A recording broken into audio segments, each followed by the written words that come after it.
Boa noite, doutora Luciana. Boa noite. Estamos por aqui, uma grande oportunidade de tratar de uma temática tão importante. Bom, boa noite a todos que nos ouvem nessa oportunidade. Eu sou Sheila Oliveira, advogada, especialista em Direito Internacional, e hoje estarei aqui com a doutora Luciana Costa Oliveira para tratar de uma temática muito importante, que é a regularização dos registros civis e seus impactos na migração e no patrimônio. Quero iniciar, então, agradecendo aqui a ABA, Associação Brasileira de Advogados, e a Comissão de Direito Internacional, na pessoa da doutora Natália Douro, por esse espaço, né, de fala qualificado. Então, sem mais delongas, quero passar a oportunidade para a doutora Luciana para se apresentar para nós essa noite. Boa noite, doutora. Boa noite, doutora Sheila. Muito obrigada pelo convite, agradecer à ABA, né, por esse convite aqui para essa live. Eu sou advogada internacionalista especializada em direito imobiliário e tributário.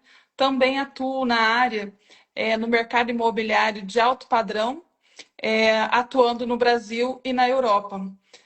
Também atuo como consultora jurídica para clientes e também investidores de alta renda e empresários internacionais que desejam migrar. Então, nesse momento, eu estou morando em Portugal, já estou aqui há 2 anos. No Brasil, o meu escritório fica no Rio de Janeiro, localizado na Barra da Tijuca, né? Então, com essa vivência aqui, eu quero trazer na prática, né, o que eu passei fazendo, vivendo essa imigração, e por isso acho tão importante essa questão dos registros civis, né, porque ele pode ter impacto na imigração. Sim, com certeza. E com uma trajetória tão rica, né, de tantas experiências aí, com certeza vai agregar muito para nós essa noite. Porque quando falamos em registro civil, muitas vezes nós pensamos apenas em documentos, né? Mas na prática, estamos falando de identidade, de pertencimento e de acesso a direito, né, e segurança jurídica. Então, a ausência ou irregularidade desses documentos pode gerar consequências profundas, né, principalmente na vida de imigrantes, né, que dificulta, então, o acesso à saúde, educação, trabalho, regularização migratória, né, a vida como um todo aí. Então, é sobre essa abordagem que nós queremos tratar essa noite. Então, o tema da nossa live é a regularização dos registros civis e seus impactos na imigração e no patrimônio. A palavra está com Exa- você, doutora. Queremos te ouvir. Exatamente. Então, os registros civis no Brasil, ele é regulamentado pela Lei de Registro Civil Brasileiro, que é a 6.015, que é uma lei de 1973. Então, as pessoas que nasceram antes dessa data, né, e tiveram seus registros no Brasil, muitos deles eram registros declaratórios, onde a pessoa chegava, né, para registrar a criança. Muitas vezes, o Brasil um território muito grande, os cartórios eram distantes e as pessoas acabavam muitas vezes deixando para registrar depois. Então, essas datas acabavam sendo datas que não eram de acordo com realmente a data que a pessoa nascia.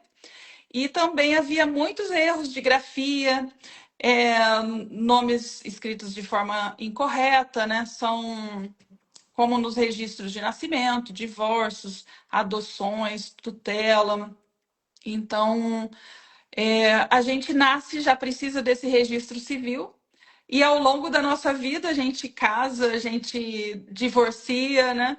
Depois vem a óbito, e tudo isso precisa ser registrado no registro civil. E quando a gente fala em imigração, falando aqui especificamente de Portugal, né? Portugal é diferente do Brasil, é um país muito menor, é o tamanho de Pernambuco. E Portugal, os registros civis, eles são centralizados. Então, mesmo aqui em Portugal, como no Brasil também, há muitos anos atrás, aí na década de 60, 70 para trás, era a igreja que era responsável pelos registros. Então, eles eram manuscritos. A minha avó casou na igreja e eu tinha uma folha lá com os dados dela. E acontecia muito esses erros. Então, quando essas pessoas vão migrar, na hora de apresentar o documento, é importante ter uma consultoria de um advogado especializado em migração, para que esse advogado possa analisar a documentação com todo cuidado e verificar esses erros, né, que são muito comuns. Na minha certidão de nascimento, eu nunca percebi erro, porque era uma certidão simples. E essa certidão simples, ela não tinha todas as informações. Quando eu pedi para a nacionalidade, pedi uma certidão de inteiro teor, essa certidão ela vem com a filiação, vem os avós paternos e maternos, é uma certidão mais completa. Aí a gente percebe os erros. Sim. Então, a minha sorte foi que eu, ainda no Brasil, já estava dando todo esse andamento na minha documentação. Eu verifiquei esse erro e corrigi no Brasil mesmo, porque o meu registro, eu nasci em Campinas, interior de São Paulo, e eu morava no Rio de Janeiro. Então, o cartório é possível ir através de um cartório, ou hoje faz tudo pela internet também, né? Mas se for presencialmente, a pessoa pode solicitar num cartório de registro civil essa certidão atualizada de inteiro teor, e aí eles solicitam para o outro cartório e você recebe onde você estiver. Então, eu fiz essa solicitação da minha certidão e quando veio de inteiro teor, ela estava constando que a minha mãe havia nascido no mesmo local que meu pai, só que cada um nasceu num estado. Uau. E aí, essas informações, elas estão no livro de registro civil, e primeiro a gente precisa solicitar o cartório da localidade onde a pessoa nasceu para corrigir essa informação no livro. Depois que corrigir a informação, verificar se o erro é no registro, você tem que apresentar essas documentações. E da mesma forma, depois que é feita essa correção, quando vai dar entrada num outro país, se houver um erro, pode gerar prejuízos, porque você vai ter que pagar de novo todas essas certidões. Sem falar do Então, atraso, né, doutora, que isso pode causar no processo. exatamente. Então, assim, hoje nós estamos falando de brasileiros que residem no exterior. Segundo os dados do Itamaraty, são mais de 7 milhões. Hoje a gente, 2025, era por volta de 5 milhões e meio. Nós estamos na metade do ano e já estamos chegando a 7 milhões. Olha o aumento de pessoas fora do Uau. Brasil. Então, as duas comunidades que mais têm brasileiros, em primeiro lugar é os Estados Unidos, que tem a maior comunidade brasileira, e em segundo lugar, Portugal. Hoje, o número atualizado de brasileiros regularizados em Portugal são 680 mil. Então, assim, a gente vê brasileiros em todos os lugares. A gente nem sente que está em outro país, tirando essa questão do detalhe da língua, que parece que falamos a mesma língua, mas a Sim, gente sente muita diferença. Então, para introduzir essa questão da legislação, né, então é muito importante, se você que está assistindo aqui essa live tiver alguém que está fazendo a nacionalidade, já verifica esses documentos, já solicita uma certidão de inteiro teor para evitar que esse erro aconteça lá na frente, porque não é rápido. A minha certidão, teoricamente, era 5 dias úteis para resolver no cartório. Quando veio, estava errado, teve que pedir de novo, e isso é estando no Brasil. Agora, recentemente, para atualizar aqui o cartão de residência, eu tive que solicitar aqui de Portugal uma certidão que custa 200, 250 no Brasil. Como eu tive que apostilar, mandar do Brasil para cá, eu paguei 1.280 somente numa certidão. Então, nossa, os custos ficam muito elevados, né? sim, Então, aquilo que eu errei lá atrás, ou onde eu tive essas falhas, a ideia dessa live é realmente trazer informações para quem está pensando em fazer um planejamento, né, para poder ir para um outro país, que já comece analisando esses documentos para que haja um tempo hábil, né, de corrigir enquanto ainda está no Brasil, que isso vai reduzir os custos. com certeza. Doutora, e é corriqueiro isso nos processos, nos casos que a senhora atende, nos clientes que a senhora atende, é corriqueiro conter esses erros em certidões e aí, por consequência, em outros documentos que acabam replicando esse erro? Sim. Eu vou trazer um caso aqui de uma cliente. Ela se casou. Primeiro, a certidão de nascimento dela era um nome que foi escrito com a letra Z. No Brasil, a gente tem essa sonoridade que o S e o Z, né? Muitas vezes a pessoa escreve errado. Sim, Então, quando ela fez a certidão, um documento estava com Z, o outro com S. Então, a certidão de nascimento dela estava com Z, quando ela fez a identidade estava com S. Já estava errado aí, sim, porque os documentos têm que bater todos eles.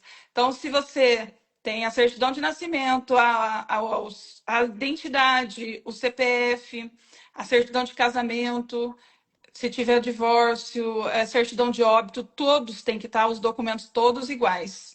Se chegar em Portugal qualquer um desses documentos de forma incorreta, inclusive datas, pode estar errado, uma data em um, outra data em outro, é muito comum. No caso da certidão de casamento do meu esposo também, teve um erro. O sobrenome do meu esposo é Prazeres, com Z. Também teve o mesmo erro e ele nunca percebeu, porque quando ele já tinha sido casado, quando casou, guardou o documento e nunca olhou. Quando foi fazer a dupla cidadania, aí percebeu que tinha esse erro, aí foi corrigir e estava o nome de todo mundo errado na certidão nossa, toda. Então, assim, isso é muito comum. E no Brasil, como os cartórios são descentralizados, o sim, brasileiro, de forma geral, ele não costuma atualizar tanto no registro civil quanto no registro de imóveis. Porque é importante, quando o casal adquire um bem, ele registrar se houve um casamento, tem que registrar na matrícula do imóvel. Quando houve o divórcio, tem que registrar de novo. E o brasileiro não costuma ficar muito atento a isso, né? Vai sempre deixando para depois. verdade. Inclusive, também tem a questão do registro civil. Quando a gente fala em casamentos, né? No Brasil, a gente tem a união estável. Em Portugal, não é da mesma forma. Os direitos são diferentes. Então, às vezes, a pessoa... Eu mesmo, eu mesma, quando iniciei, né, o meu essa minha projeto, esse planejamento de mudança de país, meu marido já tinha já cartão o passaporte português, né? Já tinha residência em Portugal. Então, para mim, assim, eu falei, a gente chega lá, a gente casa, a gente é casado no Brasil, só que não é assim que funciona. Cada país você tem que ter essa cadeia documental toda certinho e leva tempo.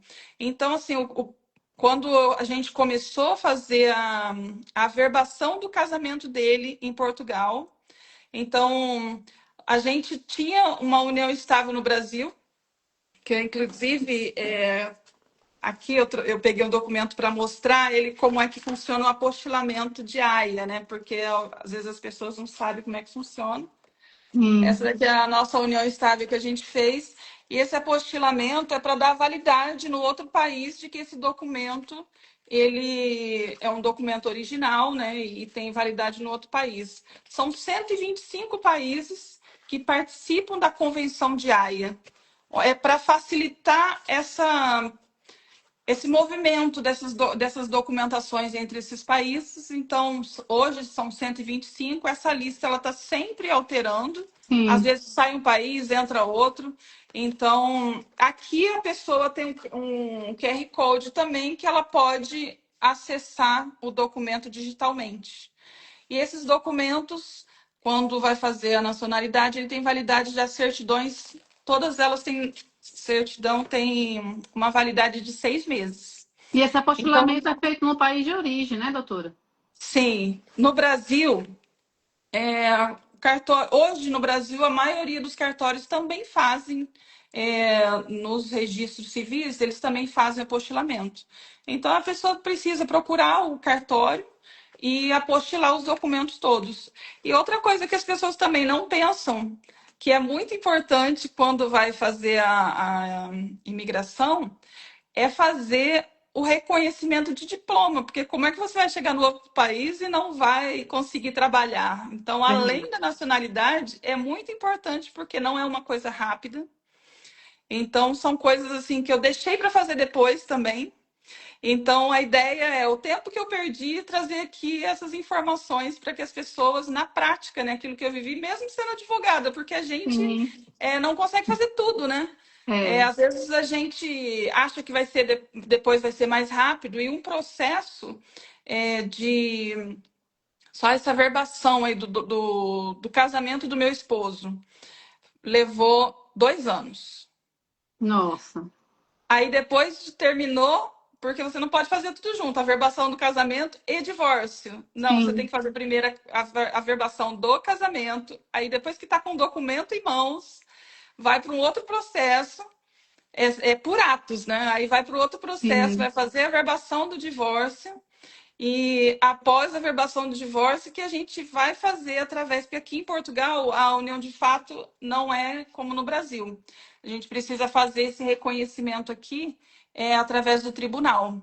Então, tem que juntar, depois disso, toda a documentação, porque Portugal não é da mesma forma, né, como eu disse. E aí tem que juntar toda essa documentação e fazer um processo de judicial, que aí tem que ser nossa, através do tribunal. Então, algo simples, que a gente está falando aqui só do registro civil, né? sim. Por isso é E tão parece importante, né, procurar um especialista para se orientar, né, doutora, fazer um planejamento, porque exatamente. o especialista ele vai fazer essa análise e fazer esse checklist de o que precisa ser ajustado ali na documentação, e aí vai ser um facilitador, né, para esse processo imigratório depois, vai ganhar, como a senhora disse aí, tempo, sem falar no custo que vai ser menor, né, tendo já feito isso de forma antecipada. Você já imaginou uma pessoa com a documentação, né, com um problema, por exemplo, um Souza com S quando deveria ser com Z, né, pela documentação originária. E aí, apostilar tudo isso, chegar em Já Portugal, teve ter as que fazer uma despesas, tradução e tudo mais, e quando verificar está com erro e tem que voltar, né, e ter que alterar, né, toda essa documentação. A perda de tempo exatamente. e o custo, né? Então, muitas É. vezes o barato sai caro. Então, é importante sempre buscar um especialista para ter essa orientação e fazer esse planejamento prévio. Exatamente. Geralmente a pessoa acha assim, eu vou fazer, que aí eu aprendo. Só que quando ela procura um advogado, o advogado já faz isso no dia a dia, ele já sabe já os erros, Sim, ele bate o olho no documento, já vê o erro, e aí o custo de fazer de forma, análise de forma preventiva, fazer esse planejamento, é tão menor, infinitamente menor do que corrigir esses problemas depois. E além disso, não é só o tempo é dinheiro, né? A gente perde dinheiro. Muitas vezes você está com programação de ir para outro país ou através de uma profissão, quer atuar no outro país. Então é importante saber qual vai ser esse interesse, né, no outro país, se é para vai se mudar a trabalho, se a pessoa vai se aposentar e quer um lugar mais tranquilo, se quer um lugar onde tem que ser tudo próximo. Então, assim, se tem filho, aí precisa saber onde tem as escolas. É importante ter um profissional que atenda de forma 360, né, de forma global, para poder dar esse atendimento. E quem vai migrar vai precisar de um imóvel, vai precisar ou arrendar ou comprar. Então é importante ter alguém que conheça todos esses trâmites para poder dar essas informações. com certeza. Doutora, nós temos aqui, que eu acho que a senhora já até antecipou, mas tem uma pergunta aqui de quais são os erros mais comuns que inviabilizam os processos migratórios. Então, os erros, como eu disse, né, na questões de grafia é o que mais acontece. Também quando tem a supressão de informações, como em registros de nascimento, que foi o exemplo que eu dei da minha própria certidão de nascimento, que era manuscrita, casamento, óbito, tem muito esses erros, aí também esses documentos, como eu disse, né? É, no caso de adoção, geralmente no Brasil, diferente de Portugal, quando a mulher casa, né, ela, principalmente os casamentos mais antigos, ela adotava o sobrenome do marido.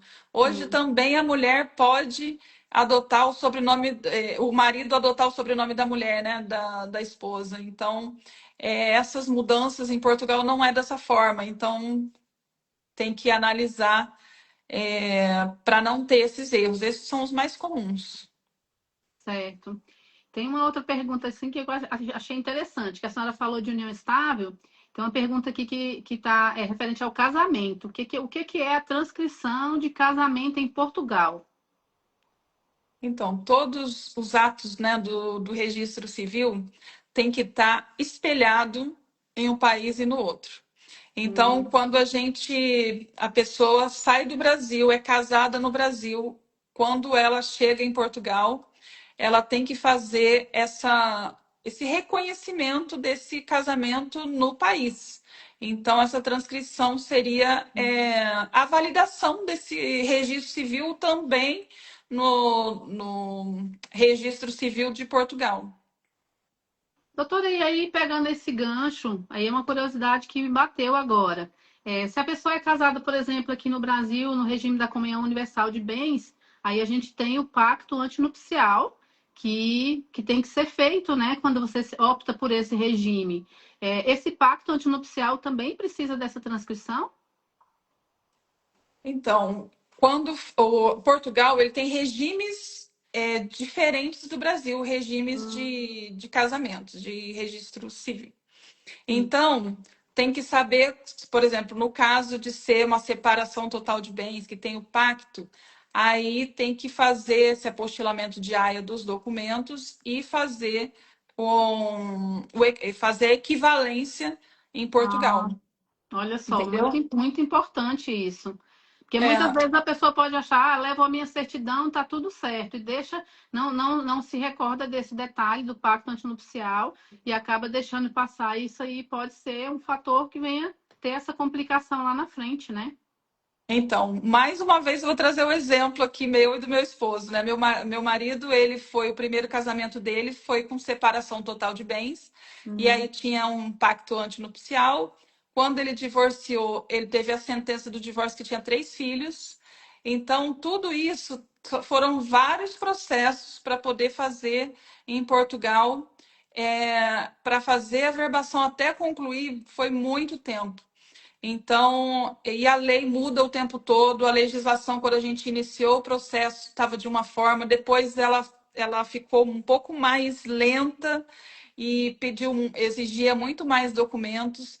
Então, cada vez mais a questão imigratória nos países, os países estão preocupados em selecionar quem ele quer que entre no país. Então, eles estão fechando muito mais, são tendo muito mais restrições. Hoje, a lei de imigração agora mudou em maio, já mudou de novo, teve várias alterações. Para países da CPLP, que são países que falam a língua portuguesa, esses países, eles têm. Antes era para obter a residência, tinha que ter 5 anos, né, de residência em Portugal. sim. E hoje passou para ser. Os países de língua portuguesa aumentou para 7 anos. E os países que não são de língua portuguesa aumentou para 10 anos. Nossa, Então, por exemplo, se for um americano que estava já aguardando ali, completando 5 anos com a mudança, ele vai ter que esperar 10 anos no total. nossa. Então, Sim. principalmente investidores que investiram quando tinham visto aqui o visto Gold, investiram no mercado imobiliário, que teve numa época que Portugal estava querendo que os investidores viessem, e aí veio uma quantidade muito grande de investidores que adquiriam um imóvel de 1 milhão e tinha direito ao visto. E aí essas pessoas, no meio do caminho, trocou de governo e o governo mudou a regra do jogo e essas pessoas vão ter que esperar, ao invés de 5 anos, já estava completando já o tempo, vai ter que esperar agora 10 anos. Então, além Nossa. disso, houve várias mudanças. Por exemplo, aqui também, a pessoa no passado, com a lei de imigração anterior, um casal vinha com a mulher grávida, tinha o bebê aqui em Portugal, a criança já nascia e com a nacionalidade portuguesa automática. Hoje não é mais assim. Inclusive, os pais podiam pedir a nacionalidade através do bebê, através do filho. Hoje isso Ah, não é mais assim. Então, assim, você só endurecendo as regras, né? sim. Sim, porque o país não comporta tanta gente, né? Porque é um país Sim, muito pequeno. E muitas vezes, a maioria das pessoas que vêm para Portugal, elas vêm para Portugal como uma porta de entrada mesmo ali, faz a nacionalidade portuguesa e depois vão para outros países, porque considerando a Europa, Portugal tem o menor salário, né? Então, mas quem já tem uma renda no Brasil, que já tem aposentadoria no Brasil, Portugal tem uma qualidade de vida muito boa e ter um custo de vida menor do que os outros países, porque além do salário ser maior, o custo de vida também vai ser maior, né? Então, sim. muitos aposentados querem vir para Portugal Então aqui. ainda é um atrativo, né? Sim, sim. Mudou, né, algumas coisas na legislação, mas quem tem direito tem que aproveitar porque está Com sempre certeza. mudando e não deixar para fazer depois, né? Porque pode perder a oportunidade de fazer algo que já está ali hoje Sim, poderia ter esse direito e depois perder, né? sim. A senhora mencionou aí ascendentes e descendentes, né? Para falar dessa questão da busca, né? Pela regularização migratória. E aí, pegando esse gancho, e aí falando da regularização de documentos, essa falta de regularização, ela pode afetar a herança de regularização documental? Sim, porque se você não consegue comprovar quem você é, como é que você vai chegar num cartório se aquela documentação você não consegue estar regular no país. Então, vou dar um exemplo aqui. Eu e meu marido de novo, vou dar um exemplo aqui, que a gente é união estável. Nós chegamos com o imóvel que já tinha o imóvel aqui. Mas digamos que a gente, nesse período de regularização, a gente fosse adquirir um imóvel. Como é que a gente vai comprar um imóvel em nome dos dois se a gente não tem o casamento? Então, se a pessoa não consegue comprar como um casal, como é que ela vai ter depois o direito? No caso aqui, por exemplo, de heranças em Portugal, a legislação, no caso de união de fato, não tem direito à herança. Nossa. Entendeu? Então, no Brasil, por exemplo, que a gente constituiu de patrimônio lá no Brasil com a nossa união estável, está tudo documentado aqui, aquisição do imóvel juntos, e aí Sim. no documento, ele, se acontecer um falecimento, tem a mesma validade. Está Hoje, resguardado, inclusive, é. está resguardado. Aqui em Portugal não é assim. Embora a gente vá reconhecer que tem a união de fato, mas para questões de herança, eu não teria direito. Então Aí é, a importância do planejamento para poder sim, fazer como é que chama? Um testamento. sim, para resguardar, né? Para vir, Exatamente. vindo o fato gerador, que no caso aí é o óbito, né? A pessoa está resguardada. Sim, porque E a pessoa, quando está pensando numa imigração, ela não pensa em todos esses detalhes, porque não ninguém pensa. vive pensando na morte, né? Em regra, as pessoas não Exatamente. pensam na morte, mas ela pode sobreviver.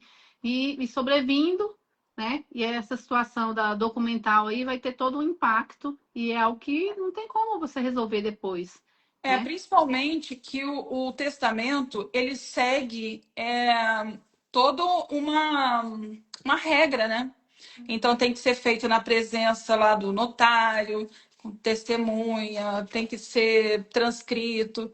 Então, por exemplo, eu ali estou numa situação de risco iminente, eu sei que está acontecendo uma explosão, eu falo, deixa eu gravar um vídeo aqui dizendo que se eu morrer nesse acidente, meu marido vai ficar com patrimônio, quero deixar ele tranquilo. Não tem validade, Sim, porque tem que ser feito um testamento sim. conforme as regras, né? Seguindo o que a lei exige. Então, as pessoas pensam que, na verdade, nem pensam, né? Elas vão deixando a vida acontecer, como a gente diz, É, deixa a vida me levar, né? Igual no Zeca É, Pagodinho, né? Então, é, isso também, no caso, quando eu cheguei em Portugal, eu fiz a minha pedido de cartão de residência através do reagrupamento familiar, porque o meu marido já era um cidadão português. sim, Então, tem que estar demonstrando o imposto de renda no Brasil, o imposto de renda em Portugal, declaração, tudo que a gente tem em comum, se tem plano de saúde em comum, tem que apresentar toda essa documentação, comprovante de residência no meu nome, comprovante de residência no nome dele, conta conjunta. Então, são muitos documentos que tem, e cada caso, cada tipo de visto é um tipo de documentação. Então, eu estou dando um exemplo aqui de alguém sim, que já tem a cidadania, já tem a nacionalidade, e vai levar um familiar e pretende pedir através do reagrupamento familiar para poder ter a família junto. É uma das formas mais rápidas e melhor para se pedir, mas ela tem muitas exigências de documentações. Então é importante pedir ainda no Brasil essas documentações, fazer tudo no Brasil para quando não chegar no outro país não ter problema dessa demora toda, né? Porque quando sim. tem um número de brasileiros muito grande em Portugal, hoje os serviços públicos, a quantidade de funcionários não consegue atender a demanda. Então acaba que essas filas, tanto no extrajudicial quanto no judicial, é muito longo. O agendamento é muito difícil. Sim. Doutora, uma curiosidade, e aí é minha mesma essa curiosidade. Aí em Portugal é admissível, é admitido o documento digital? Por exemplo, aqui no Brasil nós temos a modalidade digital das certidões, certidão de nascimento, de casamento, certidão de óbito, né? Nós temos essa modalidade de documento digital, por exemplo, o passaporte nós não temos ainda, né?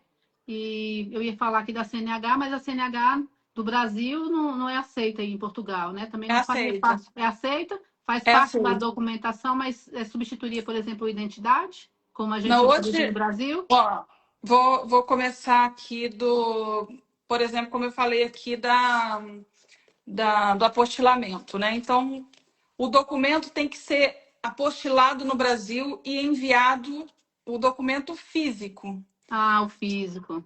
Agora, por exemplo, alguns órgãos, eles podem aceitar alguns tipos de certidões. Por exemplo, a certidão de antecedentes criminais que está num órgão público que você consegue entrar ali e tirar digitalmente. Essa Sim. pode. Eu tirei a minha certidão de criminal e aceitou. Eu só imprimi para poder entregar a física para eles, mas valeu sem a necessidade de apostilamento. Uhum. Agora, a certidão de nascimento eu tive que mandar do Brasil para cá pelo correio. Uhum. E aí também tem custos altos, né? Porque o correio você mandando para outro país não é barato. Por Sim, isso que eu falei que o custo da minha certidão foi 1.280, que eu tirei uma atualizada, sim. apostilada e teve mais custo de correio. E também, além disso, né, por exemplo, a habilitação, como a doutora falou, a habilitação ela é válida em Portugal.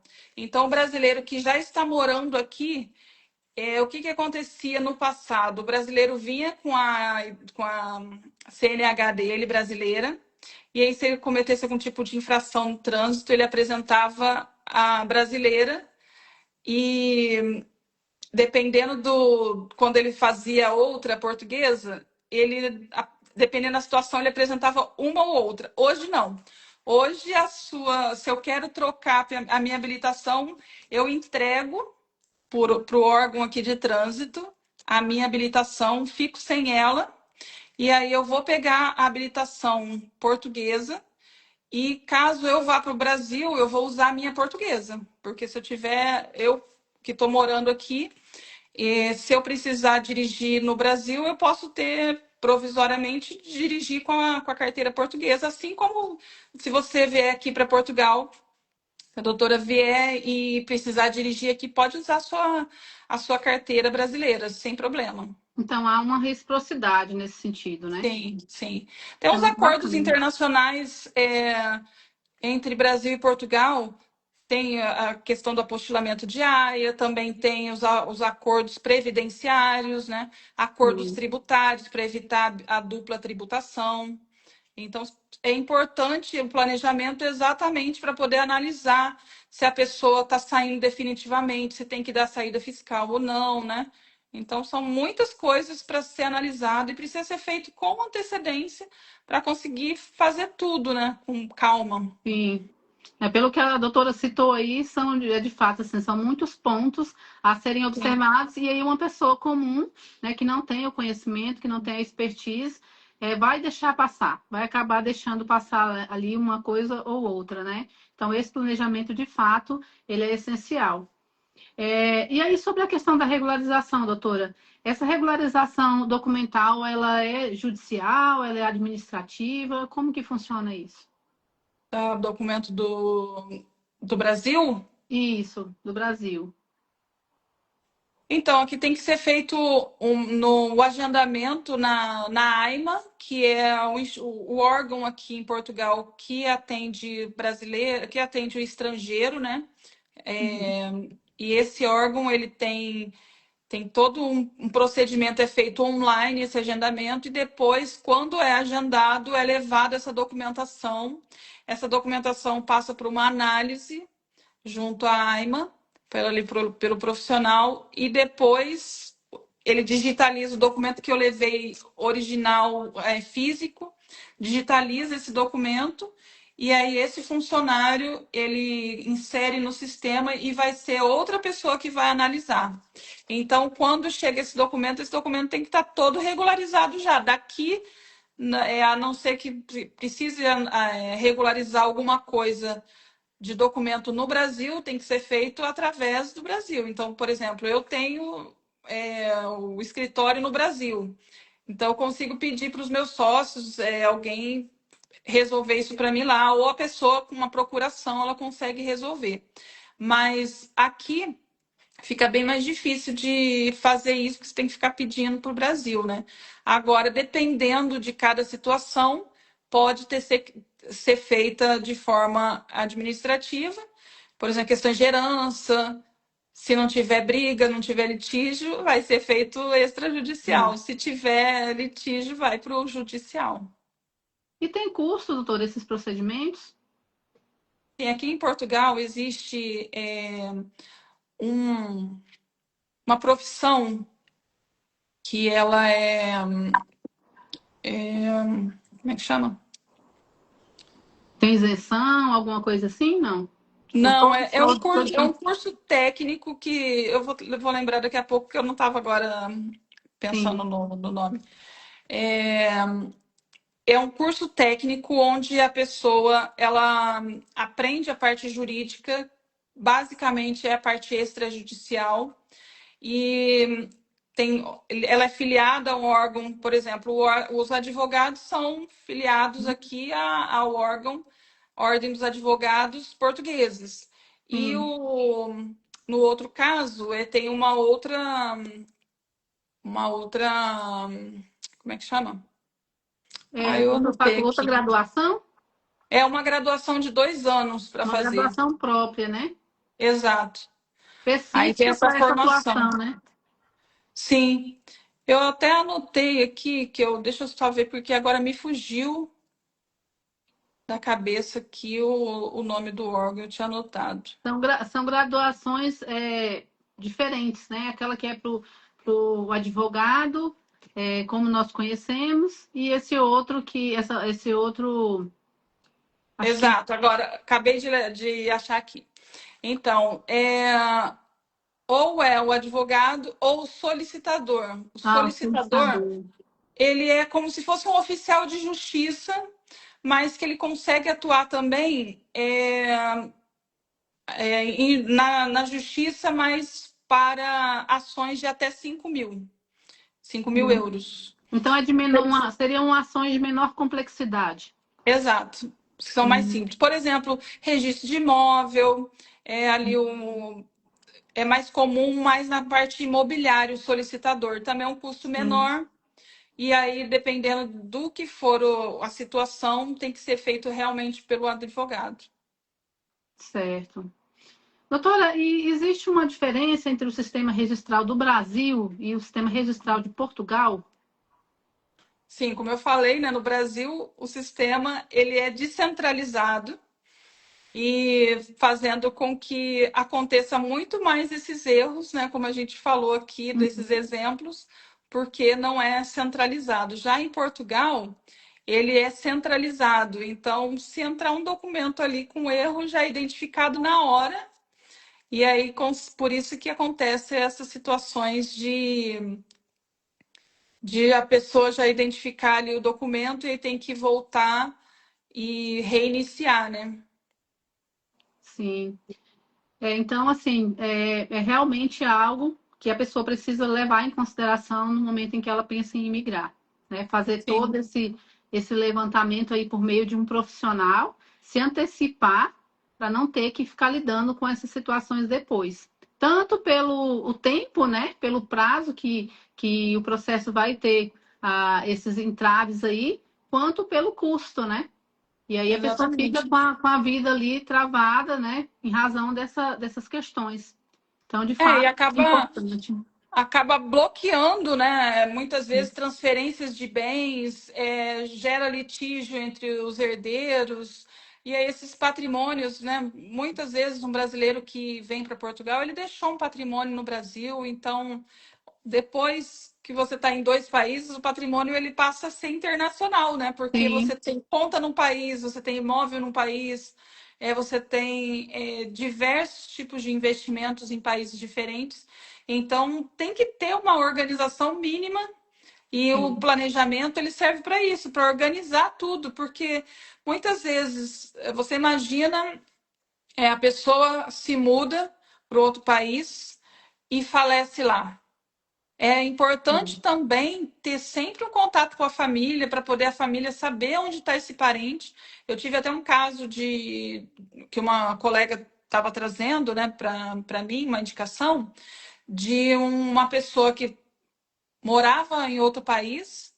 Ela soube através da mídia que teve um algo violento, assim, teve uma morte violenta que foi amplamente divulgado na mídia. Só que o sim, local que foi divulgado foi procurada a certidão de óbito, ninguém conseguiu. Essa pessoa, ela morava no exterior, não era casada, mas ela tinha os pais morando não tinha filho também, morando no Brasil. Perdeu o contato com eles e tinha que fazer a sucessão para poder fazer, encontrar esse certidão de óbito e já estavam 10 anos tentando encontrar esse documento e não sabem em que país ele está.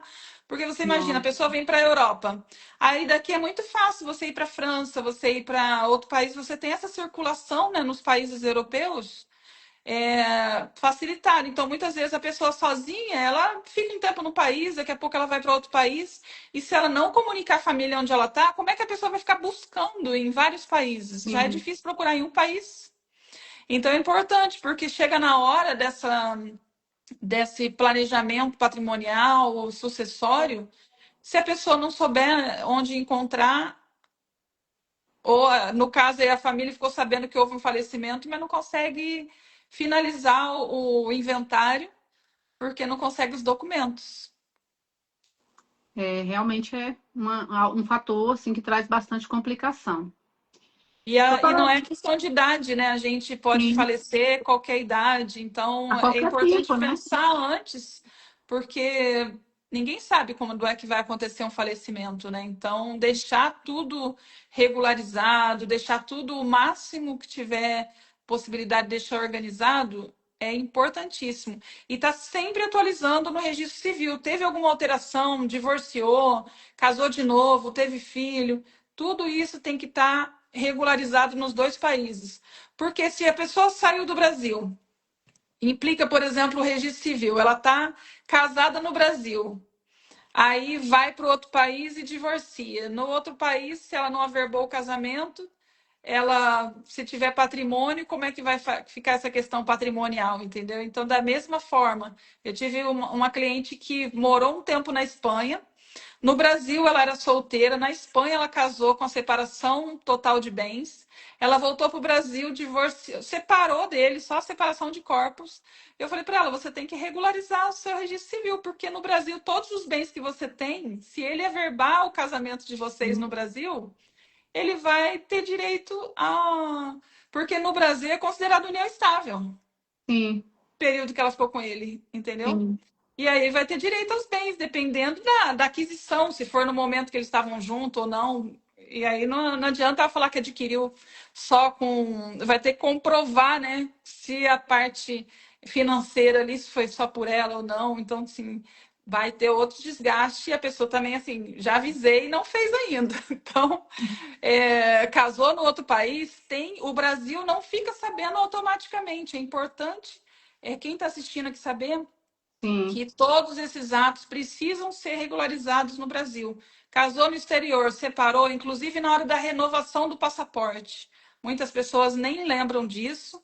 Está no outro país, o passaporte venceu, você precisa regularizar. Você vai no consulado, você consegue emitir um novo passaporte, só que você precisa corrigir essas informações para que seja nos ambos os países tenham as informações iguais.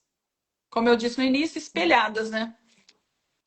nossa, muitas informações, né? Espero que as pessoas que estejam nos ouvindo aqui leve de fato em consideração e quando, né, tiver uma expectativa, uma pretensão de estar imigrando aí para outro país, seja Portugal ou qualquer um outro, que pense no planejamento aí como algo que faça parte, né, do projeto de vida para que a pessoa venha reduzir justamente esses problemas, esses entraves aí e os custos também, né?